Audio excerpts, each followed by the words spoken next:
Race week, race week, race week. Try and say that 3 times fast. We Go back. ahead. I'm race good. week, race week, race week. See? I got it. Yeah. It is the Australian Grand Prix week. It is our preseason episode. This is the SHW F1 podcast. We are your underinformed American buddies talking F1. I'm Tom Delicati here with John White and the doctor. He's in. Brady King. Mr. Third Place. Man, So you've been wrong. waiting like 2 months to say that, weren't you? We're just starting. Everybody's on equal playing field to start the season.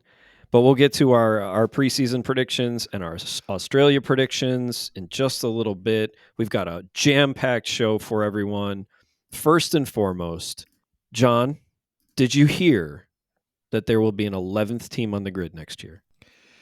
I have been disconnected in the off season, but not that disconnected. And so we would like to welcome our friends from Cadillac. Our Motor City heroes Mm-hmm. are here to join the F1 grid. Brady, you're our Motor City correspondent. What are your thoughts on the 11th team? Not just an 11th team, but it being a General Motors product, being a native Detroiter as you are. Did anybody see the little animation they put out today, by the way? No.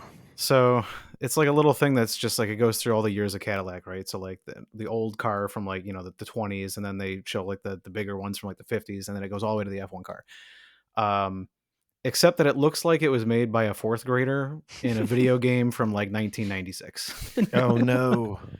So it's very Come on, Nintendo guys. 64. Yeah, we could have put a little more effort into that. It's a concept car. We're starting from here. We're going to work our way up. I know that Haas has been the American team, and although we've never really cheered for them, like Cadillac, obviously is probably going to take over as the American team next season. How do we feel about our allegiance to our current teams versus having to support the US&A? Me personally, I don't feel like I have to support any team. I will hope that Cadillac does well right from the get-go, just because it's good for the sport. Mm-hmm. And it's good. No, don't get me wrong. It's good for America. But I don't see myself abandoning the teams and drivers that I've come to like and support just because there's an American team on the grid. And I know Haas is the American team currently. They're just not a true manufacturer. They're a customer team. Whereas Cadillac is coming in and it's going to be all Cadillac, all GM or whatever it is. I found myself rooting for Haas the last few years, not because of them being the American team, but because I like K-Mag and Hulk. Yeah. Mm-hmm. Yeah, and it's that underdog-ness that Haas had last year. They had something, and they were fun to watch. I mean, you were always kind of teetering on the edge of when is Kevin going to get his race ban? That's true. To the corner with you. Dunce cat. Well, and I don't know if you guys have seen some of the names thrown around for potential drivers, but that I makes haven't. it okay. So in the most recent report that I've gone through, you've got this Colton Huerta, who apparently is IndyCar. a IndyCar guy. I don't know much about him, but number 2, they're looking at one Mr. Valtteri Bottas, Hey now. and I do like to see that man in the sport. And then they've got Joe for number 3. I don't care about that, but Valtteri would be awesome. Give me a Cadillac team of Daniel Ricciardo and Valtteri Bottas. I don't care how slow they are. It does not matter. I had heard that they were looking at Checo also. Oh, I did see yeah, a Checo thing at That the makes bottom. sense. And that seems like a very safe pick to like get them off the ground. Mhm. But Colton is an interesting one just because, I mean, he's a big name for people who follow like IndyCar, and he's sort of like represents America in a way that we wish we would have had with Logan. But who knows? I feel like he's an unknown, obviously, when it comes in to Formula One. I think he's had a couple of tests. I'd have to go back and look. I have not really paid attention, to be honest. But Checo makes a lot of sense. He's going to be desperate to get back in the sport. They need somebody with a big name, so why not? And technically, Checo is American. Yeah. Well, I'm very excited about the 2026 grid, just having an 11th team. I think more drivers, more teams. It's all going to be better for the sport. I'm glad they finally pulled their heads out of their behinds over at the Formula One teams and FIA and got this thing done. So I'm looking forward to that. I was also looking forward to last week, leaning into this weekend, a little bit of Drive to Survive. Did you guys sample the goods at all? I unfortunately am one episode in, so Hey, that's nothing to be ashamed of. I'm lagging right now, and I'm sad about it. John, you should be ashamed. I'm all the way I am done. ashamed. Did you finish it already? Yeah, I finished it. Of course he did. Jeez Louise. I've been struggling to get through the last couple episodes. I'm 4 minutes away from the end of the Charles Leclerc Monaco episode. So I think that was episode 4 or 5, something like that. I'm in the middle. Mm-hmm. Well, I'll play listener during this segment while you guys talk about your favorite episodes. No, just I want you to share if anything stood out to you from that episode 1, something you remembered or remembered differently or jogged your memory. What did you feel? Yeah, I think what jogged my memory the most, just because I tried to get through it, I wouldn't say I tried to get through it as quickly as possible. We spent some time on it, but it never really went anywhere. It was kind of rattling to the sport, but it seemed like as quickly as it came on the scene, it left the scene. And that was the Christian drama that took place. Yep. Obviously, like, terrible news, terrible situation, but it seemed like it happened in the blink of an eye, and then within 3 or 4 days, the news outlets were onto something else, and it kind of just went under the rug. The one episode that I really enjoyed the most so far out of the ones I've watched was the saga of the Carlos Sainz signing.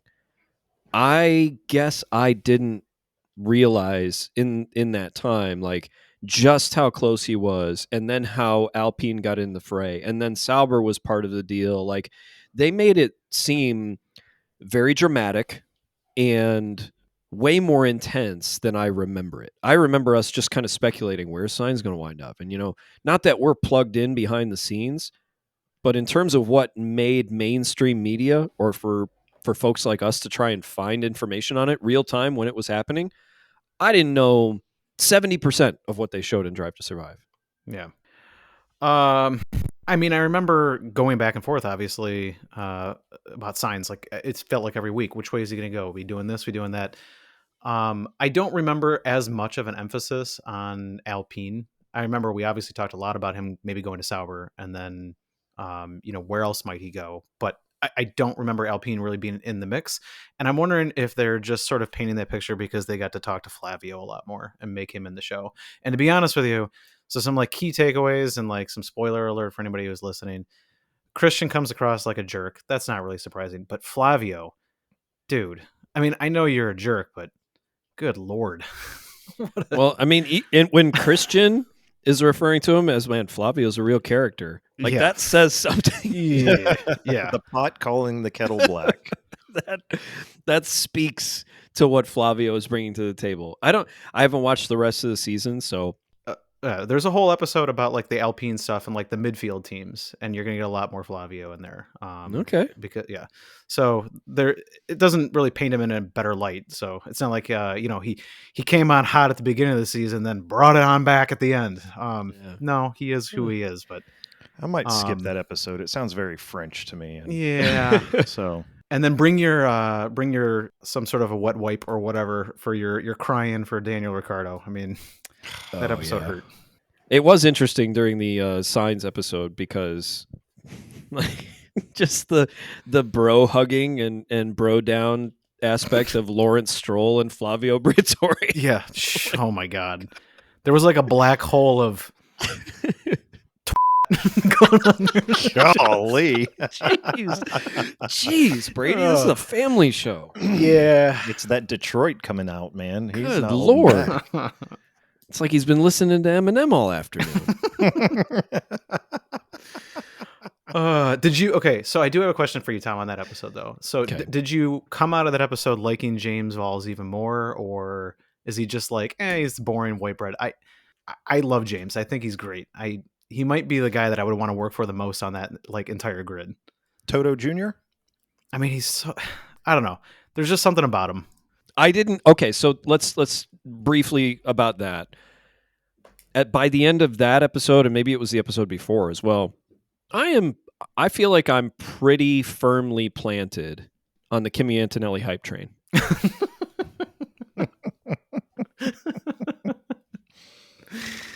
I've got butts in seats right now. Mercedes Slappy here. That's what we got. I've got butts in seats on the Kimi Antonelli hype train. All right. I like the kid right now. You're the conductor? I don't know if I'm that far yet. He did say in an interview today that his main rival is Fernando. Golly. I love him.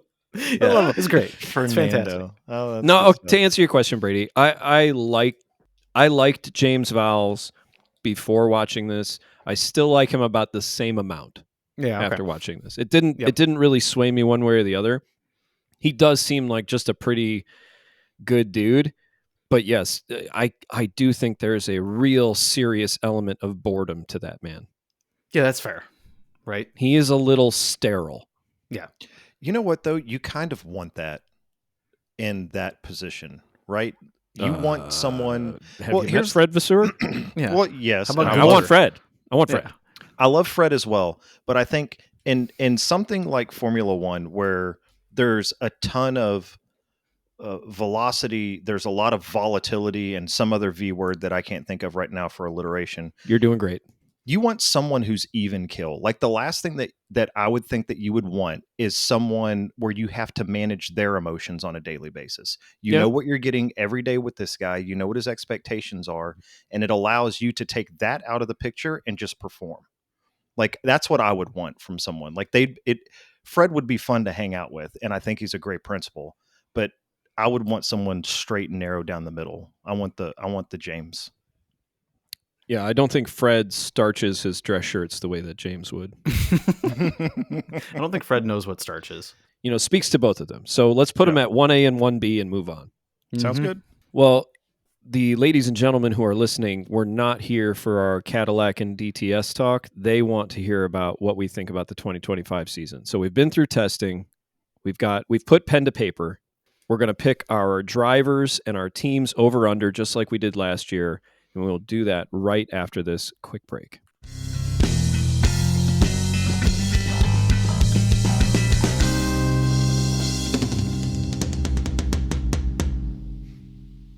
Wow. We are facing our first race week of the 2025 season. And with that comes our preseason predictions. It sneaks up fast, doesn't it? I don't know. I felt like it's been taking forever to get here. I mean, it felt like it was forever like 2 weeks ago. And then all of a sudden I was like, oh, crap, here it is. Yeah. A couple weeks ago, I was kind of feeling that way too. And now that it's Tuesday of race week, and knowing that literally we just have a few days before our first practice session of a competitive Formula One season, I don't feel ready. I don't feel not just me personally, but I'm thinking like, how on earth are the teams ready? But I also think that last year I was way deeper in my Formula One following and lifestyle. From the first day of practice, basically until the first day of the season or the first race weekend, I was consuming articles and podcasts and whatever, YouTube videos. I was trying to figure out what are these teams doing with their cars? Why did they make this choice? What does it mean for what they're going to do on track? This year, I've done 2% of that. You've gotten soft on us. I'm letting you down. Yeah, I was going to say you're on the right podcast because I've read holding true to form. a article. Yeah, if you asked, hey, have you prepared? I mean, have you looked at our podcast? I mean, no, I have not prepared, and I shouldn't prepare. Do you have, with the race coming up, I know we're about to get to something else, but do you have like a ritual with the race coming up or something like first race of the season, like you're going to do this? Are we not far enough along in our F1 watching to have like this one's weird, right? Because we're changing the time. It's going to be in the middle of the night. So I don't know what I'm going to do. We're going on spring break. We're going skiing. We fly out Saturday night, and I'll be in Utah. So that's actually another hour behind us. So the race will be on at 11. So I might push myself to stay up and watch it. I might. I can't guarantee it, but I might. I'm going to do my best. My plan is to stay up Saturday night and watch this race. But I'm old and I get tired early, as you guys make fun of me all the time for my early bedtimes. And I can't. See, we're both underinformed and old now. Yes. Yeah. And tired, for apparently. everybody to know that. Yeah. I also have a confession when you were talking about watching some of these on delay within like the past 6 hours. I know you guys can't tell this by just the amount of just knowledge and criticism and an in-depth just analysis of each race that I gave this last season, but there might have been 2 races that I watched on like 3 times speed just so I could get through them and then do this podcast. I'm gonna give you a round of applause for that one, John. There's no shame in that. I won't tell you which ones. You guys go back and listen and let me know which ones. Now you I think want to it is. know, what is it like watching it on 3 times speed? Is it like so fast?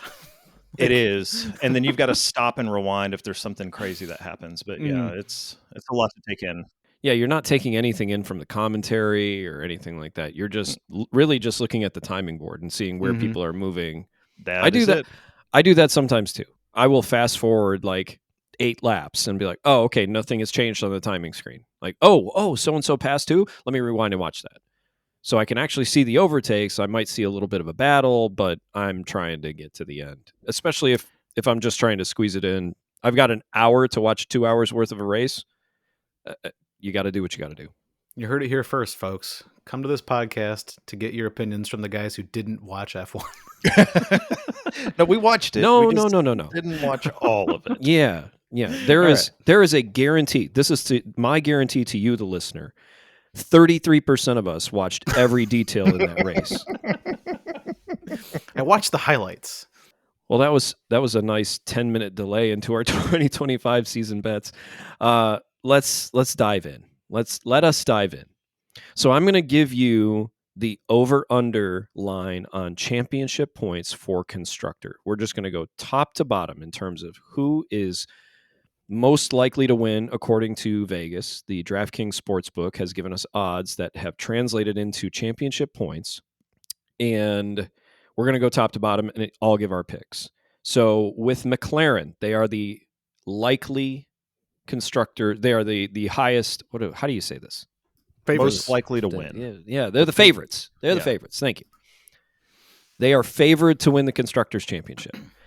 The over-under points for McLaren are 710. Okay, so for reference, last spicy. year they scored 666. The mark of the beast. Yes. Wow. All right, well, who wants to go first then? I will. All right. They will score over 710 points this year. Okay, all right. Confidence? Indeed. Okay. Tom, I stand by your confidence. John? I took them as the over as well, sir. And Brady? I'm going to stick with my gut, and I'm going to say under. You are entitled to your opinion, however wrong it might be. Yeah, that's very true. Yep. We're going to move down the list pretty quickly here. So the next most favored team, and the odds are very, very close on these two teams. It's Ferrari, and the line on Ferrari is 700 championship points. Again, I went with the over. I think Ferrari and McLaren are the two teams fighting it out for the Constructors' Championship this year. They both have incredible driver lineups. We think they're going to have good cars. I do think there's going to be a little more parity. I think you're going to see a tighter pack, but I don't think you're going to see a tighter pack within those top 2 spots. I think those two are going to be tight and run away with it. And it might come down to the very last race again. And that would be super cool. But give me the over on Ferrari. John? Going with the under. Lewis is a great driver, but this is his first year in a Ferrari, and it drives a lot differently than a Mercedes does. It's going to take him it drives better. Races. It drives better, but it still drives differently. And I think it's going to take him a few races. Is the car broken? To get that car figured out. Mark my words. Okay. It's going to take him a few races. He's not going to perform as well for the first 2 to 3 races as everyone thinks. I need a reminder for like 3 weeks from now. Yeah. Let's mark our calendars. Let's check in on John's prediction a little later this season. So, Brady, what are you going with? Over. Okay. Yep. Brady likes the Ferrari. I like the Ferrari. I root for the Ferrari. Okay, stop that. Car. Stop. Yeah, no? Okay. All right. Yeah, that's not going anywhere. Brady, I'm coming right back to you with Red Bull. Okay. The over-under on Red Bull is 575. Under. Easy under. John? Easy over. Anybody can do better than Checo. Ooh. I think we need to pick this apart a little bit. I went with the under as well because right. I don't think the points are going to be there. I don't think Lawson. I mean, I don't have anything against Liam Lawson. I don't think their car is going to be. I think they're a third place car, and I think the points are gonna show that. I don't think they might win a couple races this year, but I don't picture it being nearly what they have been the past couple years. But I see your point, John, that Lawson should be better than Checo. That's everyone's hope. That's everyone's assumption. That's the way I see it. I see Lawson as probably getting maybe around the same points as Checo, but I see Max getting far less. I see the car just being a lot worse, and I see Ferrari and McLaren kind of running away with it. All right, John, coming to you for Mercedes. 430 is the line. I'm going to go with the under for our friends at Mercedes. Same with me and Brady. Yeah, I'm taking the under. This one was most difficult for me, one of the most difficult ones, and it's because, like, as the aforementioned Kimi Antonelli hype train, I do feel like they're going to be okay, but is okay enough for 430 points? That's the hardest thing that I came to. It's like, do I really feel like George and Kimi are going to be regularly fighting for podiums? Because that's what you need to be at to score 430 points in a season. You've got to be close to podiums regularly. Yeah, everything I just said about Liam and Red Bull applies, except the car is slightly worse. Well, and George cries a lot more than Max. So I Makes have the car feeling really hard to drive. Kimi's going to slip on his tears as he's coming around the turn, and I believe he's going to finish a lot less races than we expect. Brady, where are you at on Aston Martin? The line on them is 90 points. Man, I know Newey is going to be focusing on the new car. I don't see them improving the current car that much. Lance is a point black hole, so that's not going to help.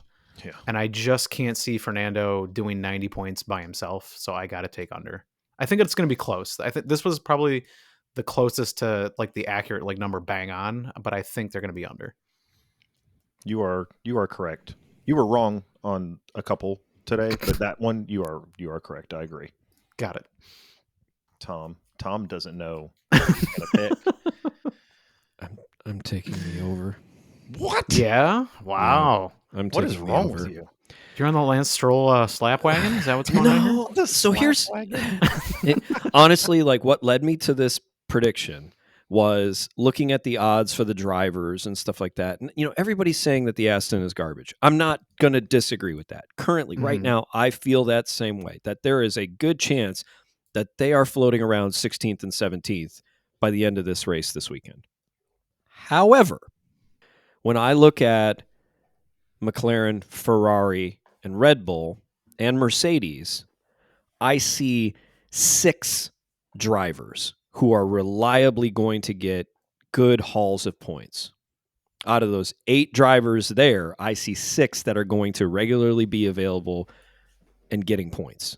And so when I think about that, and I also think about like the Williams behind them, I do see plenty of opportunity for an Aston to, when conditions are right, they're going to have a good race and they're going to finish 5th and 9th or something like that. So they're going to have good weekends here and there. And really all you need is 5 or 6 good weekends, 5 or 6 good races where you're getting a dozen points, 15 points. Now all of a sudden you're at 90. So I took the over in thinking that like by the end of the season, those 2 drivers can settle into that car and score enough to get the over on the 90. That's my feeling. So Fair Tom enough. thinks that 20% of the time it works every time. Yeah. Indeed. All right. I'm going to come back to myself on Williams here. I also took the over on Williams. Their line was at 80 points, and I think Sainz and Albon are going to score more than 80. Yep. I think we are going to be pleasantly surprised with how Williams performed this year, and I'm really looking forward to them doing well. Yeah, make it 3 for 3. I'm with you on that one. Same thing. Sainz is going to sweep up some extra points. Back to Brady on Alpine. Their line is at 50 points. All right. So I'm doing like a little 2-parter here because I'm fairly certain that Mr. Duhan is not going to be part of this team doing whatever within no more than 10 weeks. And I think Colapinto is going to be there, and I think Colapinto really helps. Gasly, I think they score more than 50. I'm on the over as well. John, what's for you? I don't like the French. I'm going with the under. Coming back to you on the Racing Bulls, John. Their over-under is at 40 points. They will be well under.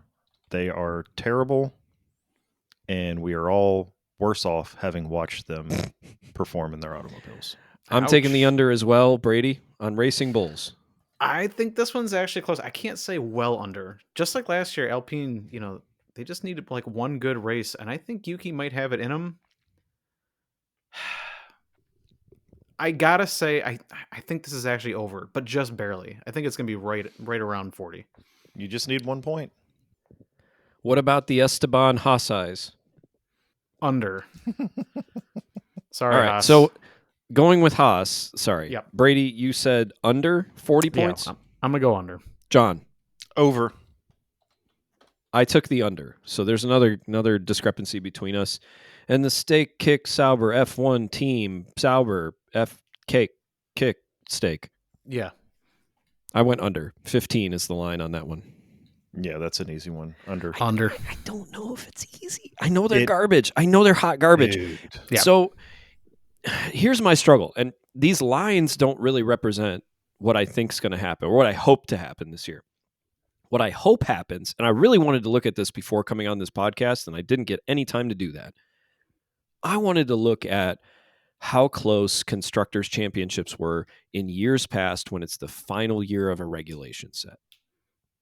Because I do think that by the end of that regs period of time, that the teams just naturally come closer together. I don't think the rich get richer and the poor get poorer. I do think there's an element of that because I think back to, what was it, the 2020 Haas car or the 2021 Haas car where they basically said, screw it, we're not doing anything to this car. It's already a piece of crap. We're going to focus on the next set of regulations.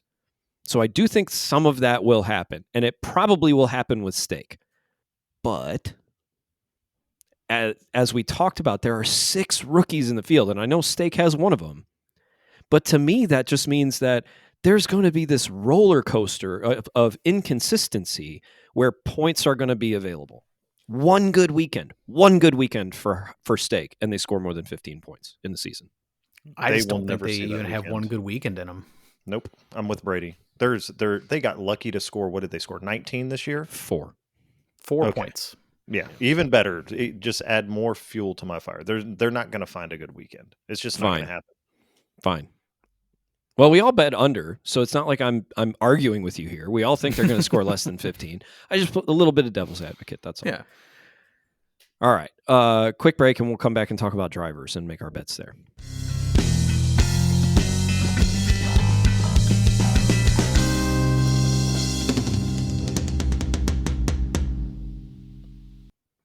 So as we make our way to drivers' predictions, we thought we'd switch it up a little bit this year. Last year, we just picked 5 drivers. You could pick any 5 from the list. And this year, we felt like we needed to spice it up a little bit. So there are 20 drivers. Every one of them has a line on them in terms of where they will finish in the Drivers' Championship or the odds to finish in that position. We have to pick 5 from the top half and 5 from the bottom half. Everybody understand the rules? We good? We are good. So. Okay. Since I just am coming off the hottest streak of winning. Oh, Lord. Yep. Jeez Louise. That It's gonna be a 2024. long season, right, John? Yeah, it produced considerable victories for me. Okay. On these. Considerable. In John, relation to this new podcast. I do. It's called Not the Tom F1 Podcast. So I'm going to give you. I'll go through all my picks. I will go through all my 10 picks. Okay. I actually chose to bet on Norris. Lando is the highest odds. He was at 1.5. So basically, you either think he's going to win the championship or you don't. Yep. I took the under. Oh. So my gut is that he's going to finish second, third, fourth. He can finish second or below. Mm-hmm. Verstappen, I bet on him as well. His line is 2.5, so he either needs to be second or higher or third or lower. I took the under on that one as well. I think he's going to finish third or lower. I took the over on Charles Leclerc, whose line was 2.5. I took the over on Oscar Piastri, whose line was 4.5. So he's going to finish 4th or higher. And then chugga, chugga, chugga, chugga, choo choo. That hype train is rolling into the station. Give me the over on Kimi Antonelli at 7.5. All right. So he's going to finish 7th or better in the championship in his rookie year. So those are my top 5. And now we're going to look at the bottom half of the grid. Lance Stroll. The line on him was 16.5. I think he's going to finish 16th or better. Really? So I took the over on Lance. Okay. I also took the over on Yuki. I think he's going to finish 13th or better. Mm-hmm. I took the under on Hadjar, and I took the under on Hulkenberg.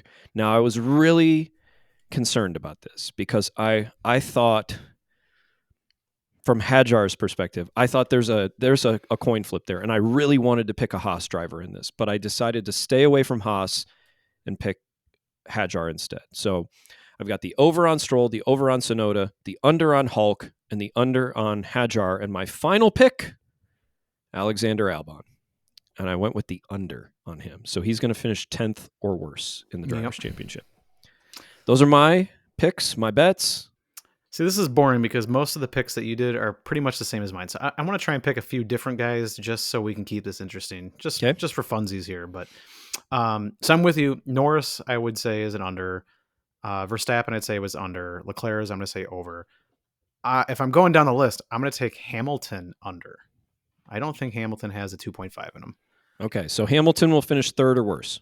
I will say Hamilton will finish 3rd or worse, yes.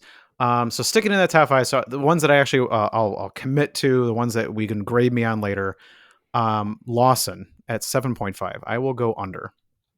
Okay. No way he does that in his rookie year.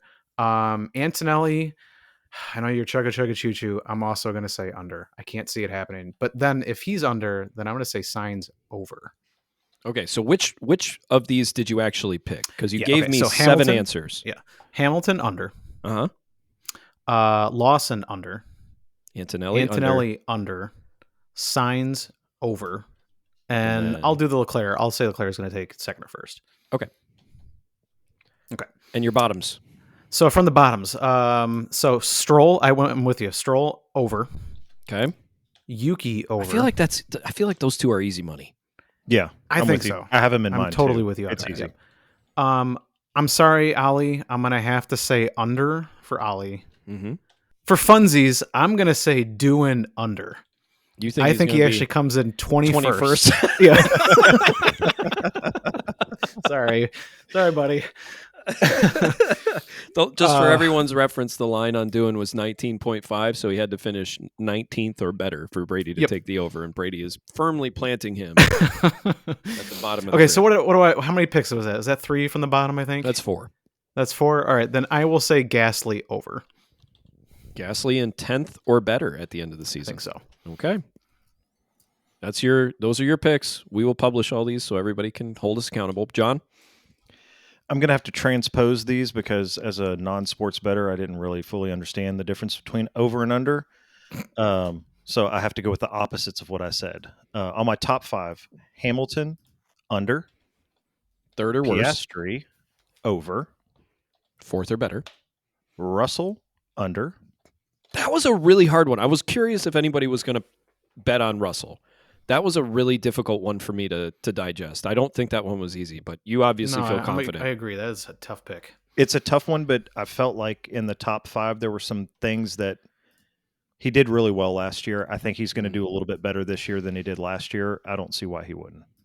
Well, you picked him under, so that means he's going to finish 6th or worse. 6 or worse. Sorry. You know what I'm saying. Like he's going to do better. Well, he's going to do better, but here's where I went through. Norris is going to be up there.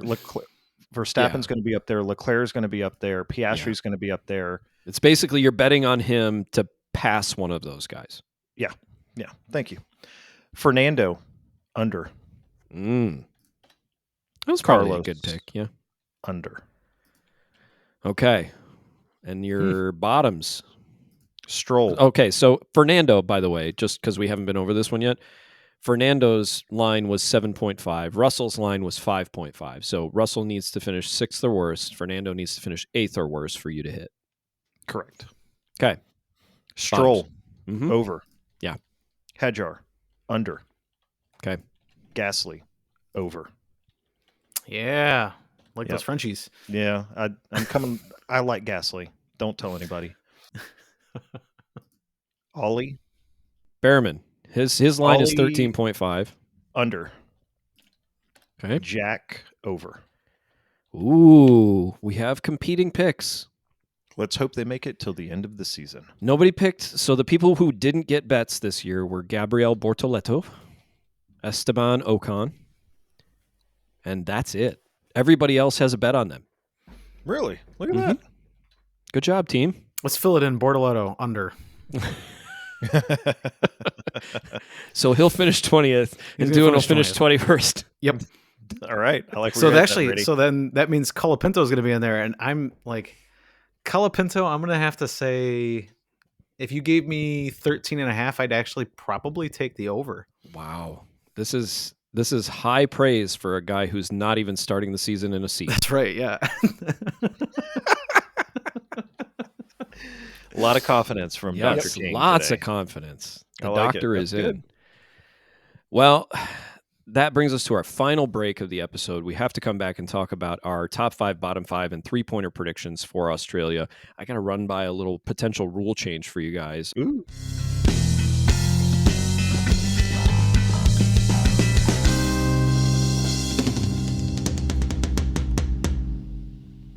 Okay. My proposed rule change. Last year, we got a point for every correct pick, but we also wound up getting a point. So here's how it worked out. If you got one of the top 5 right, it's really worth 2 points because they didn't finish, or you got one of the midfield teams right. You got one of the midfield drivers right. Same with bottom 5. So every pick you made correctly was really worth 2 points. Okay. And so what I'm proposing is not necessarily diluting the point system, but I basically just want to go down to 1 point per correct pick and ignore the middle 10. So it really makes the 3-pointer a big swing, valuable pick. Yeah, I'm cool with that. Yeah. So It's your a lot maximum less points, maths. your maximum points in a weekend are then 13 instead of 23. I like that. Yeah, I'm down. Okay. All right, good. Glad we're all on the same page. Thank you to the listener for being part of that brainstorming session. Play along at home, folks. Mm-hmm. Everybody's Yeah. keeping track. I would like to see some activity on Twitter for our 5 followers that if you would like to play along with us on the weekends with top 5, bottom 5, feel free. Yeah. Mm-hmm. Let's hammer this out. So I'm going to publish all these picks as well. Actually, I might even just post the URL where people can see these posted.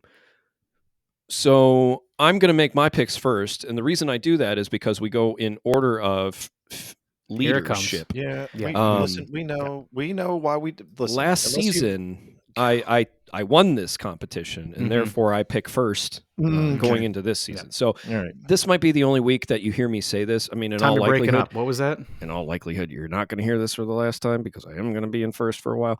But I'm in first right now, and There's so I pick static on the first. mic.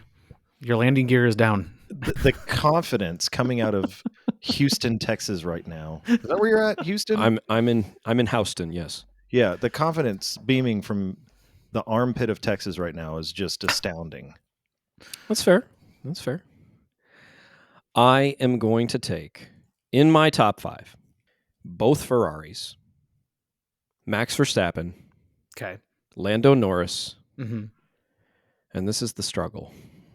I think we're going to see a surprise, and I think we're going to get George Russell in the top 5. Georgie Poo. Yeah. I think in race 1, it's a little more of a roll of the dice. I feel pretty confident that both Ferrari drivers can be there just because it's Leclerc and Hamilton. I think Oscar could be in the mix as well. I think there's a very good chance that both Mercedes could be up there. Who knows? We could see a surprise from a midfield team or a proposed midfield team. So those are my top 5: Leclerc, Hamilton, Norris, Russell, Verstappen. And me bottom 5, I'm going to go with Bortoleto and Hulkenberg. Okay. I'm going to go with Jack Doohan. I am also going to go with Ollie Behrman and Hadjar. A lot of rookies down there. Yeah, that's a safe bet. Yeah. Tom, this is boring. I had exactly the same picks. Are you serious? I'm dead serious. I had everybody exactly the same. I struggle with you too. I was saying back and forth between Russell or Piastri. Well, so just hold for on. Okay. You didn't let me do my 3-pointer. So I'm gonna All do right, that yeah, sure. now.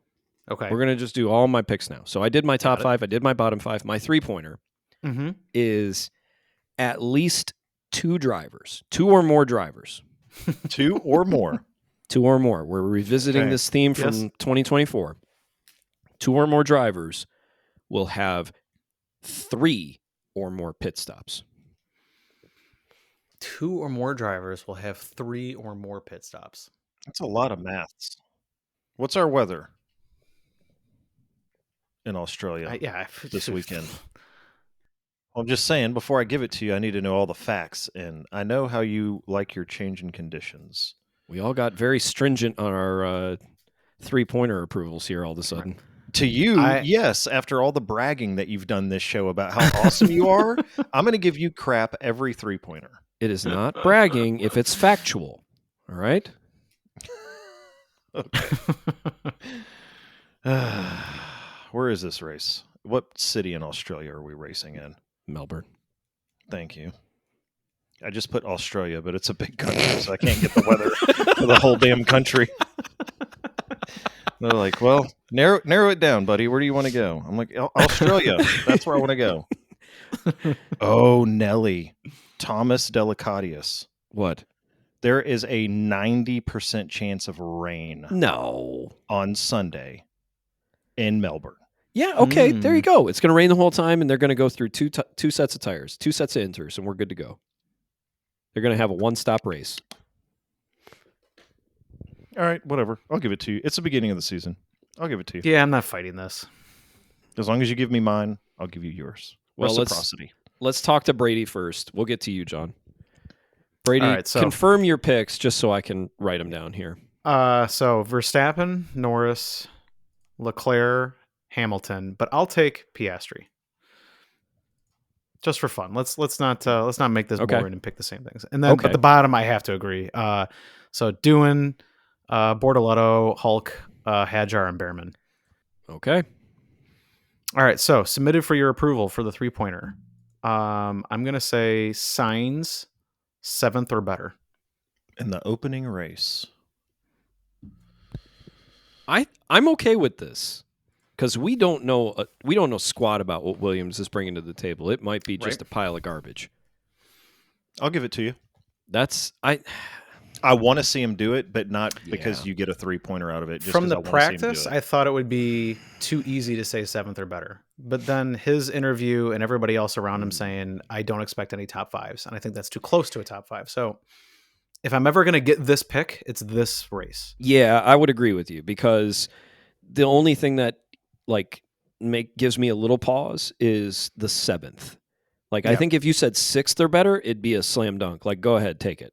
Yeah. But 7th is teetering right on the edge because of what I said earlier, that for those top 4 teams, I only see 6 drivers who are going to be regularly up there. So it's basically, can Sainz beat either one of those 6 drivers or everybody else who is in that pool below him? So I think that's worth a 3-pointer. I'll give it to you. John, any qualms? Nope, I'm good with it. All right, John. It all boils down to you now. Top 5 and bottom 5. I was hard on Hamilton earlier, so I'm going to be a little bit contradictory, but that's only because I want to try to differentiate some points to start off with. So give me both Ferraris. It's a 24-race season, guys. We can pick the same thing on week 1. It's okay. That's fine. Give me both Ferraris, both McLarens, and Max. Okay. Which is kind of how we ended last season. We were all picking both Ferraris, both McLarens, and Max. Yep. Yeah. Just every now and then we were throwing in a Mercedes, but yeah. We got a little bit different driver in that pool now. Mm-hmm. What about your undercarriage, John? Your bottoms? Give me a Bort, give me a Do, give me a Stroll, give me a Had, and throw me in one big old Yuki. Wow. Okay. Let's confirm this because I was struggling to keep up. Stroll, Bortoletto. Yep. Both Racing Bulls. Yep. And Do. He do not do well this weekend. And your 3-pointer. 2 or more? Or more. All right. DNFs. Whew. We have had some chaos, and it is going to be raining. There's a lot of rookies. I actually think that's. I mean, I shouldn't have told you about. I think this is now probable. Yeah, but now that I know the part. weather, I kind of want it to happen because it's fun. In different Australia. That was not in Melbourne. That was in Australia, Montana. It was the city in different Montana. Australia. So sorry about that. I'm gonna let you have it because I'm rooting for some it's of week that. 1. It's week 1. Okay. We can tighten the screws as this gets further on, but it's week 1. We're gonna play fast and loose. We're locked in and ready to go? It seems like it. Oh, my goodness. Well, on that note, I think that's going to wrap it up for us. Oh, shoot. Brady, you had another bet we need to make. I do. We have to do this now because otherwise, as we get too far into the season. I need to fill people in on the fact that you guys got me an incredible present for winning last year, and I need to share a picture of that, my hard work. So I decided, just to let the ladies and gentlemen at home know, our bet last season for these points picks and everything else. Basically, if you were the overall winner, you got to choose an F1 related item of your choice within a particular budget. And I chose, as a McLaren fan, I was in, I can't even remember where I was. San Antonio. I was in San Antonio for something for one of my kids. And they went into the Lego store. And I started poking around and I see a awesome 2000 piece or whatever it is, McLaren F1 car from 2022, I think it was. It was that model, 2022, 2022. 2022? Yeah. So I jokingly took a picture of it and sent it to you guys and said, this should be my reward for winning the picks. And lo and behold, you guys said, yeah, sure, go for it. And I decided as a 40-something-year-old man that I wanted to build a Lego set. So I did. That's what I did. You did a damn good job. And it was awesome. Yeah. It was fun. I will tell you, it was pretty fun. I enjoyed putting it together. I didn't enjoy making the mistake about 2/3 of the way through that I had to undo an hour worth of work to get back to. Did you read the instructions? Kids at home, the box said 18 plus, but even me in my 40s, I still make mistakes. So pay attention to details when you're building Lego sets. That's the moral of the story. Stay in school, kids. Stay in school. Don't do drugs. Felt like a Williams mechanic having to That's right. do and redo different parts of the car to get it to run. Oh my gosh. All right, so Brady, on to your bet for this year. Okay, so this is going to go for the season. So as I kind of already spoiled it, but I maybe you're not going to agree with this, but I want to talk about one Jack doing, and I want to ask how many weeks over under, how many races does he have before he is no longer an F1? So I'm going to give you... Is this like Price is Right where you pick it without going over? I think no, so. I'm just going to say, we'll do it like we did the other ones. I'm going to give you 10.5 races, and you can pick over or under. Ooh. 10.5. So not quite half a season. Not quite half a season. I believe that he will do less than 10 races. Tom? Brady, I know where you stand on this one. So yeah, I will be a little bit of a contrarian and say that he will be over 10.5 races. And I am under. I think he makes it to the summer break, minimum. Okay. Well, we will revisit this later. And the reason I say that, I understand that, now with Flavio in the picture, they're a different culture. Yeah. However, I do see them giving him a little more leash than, for example, what the Helmut Marcos of the world gave Nick DeVries. That's fair. Yeah, I mean, it'll be interesting. I mean, if they can him early, obviously it's going to be a hard sell for other people to come onto that team. So you're skirting a fine line here. But they also did hire Colapinto. Yeah. Yeah. I mean, I don't know, but I am going to take under. All right, and I've got the over. Yeah. So we'll revisit this if and when he gets let go. All right. Well, Jack, pressure's on to get sacked about it. Yeah, pressure's on. Don't get no fired. pressure, but kind of pressure, but a little bit of pressure. Yeah. But a little bit. That's going to do it for us. I'm looking forward to race week. I know we don't get to watch any of it together. We're actually going to be very disjointed this weekend trying to watch this race, but I'm looking forward to talking about it. Looking forward to our 15-second race reviews. Looking forward to putting something out every week. Our goal is to try and get something out to you by Wednesday of each week. We're not going to rush to record right after the race. We're not going to be the first ones out there. We like to kind of cover the whole week in F1 this year. And so look for us on Tuesdays, Wednesdays, Thursdays, something like that. So we appreciate you listening. I know this was a long episode. It was a lot of content, but we're here for you. We love you. We love each other. Well, kind of. I love you, Tom. I also love you, Brady. Hey, love you Look at too. that. We love each other. Aw. Tom doesn't love us. Good night, everyone.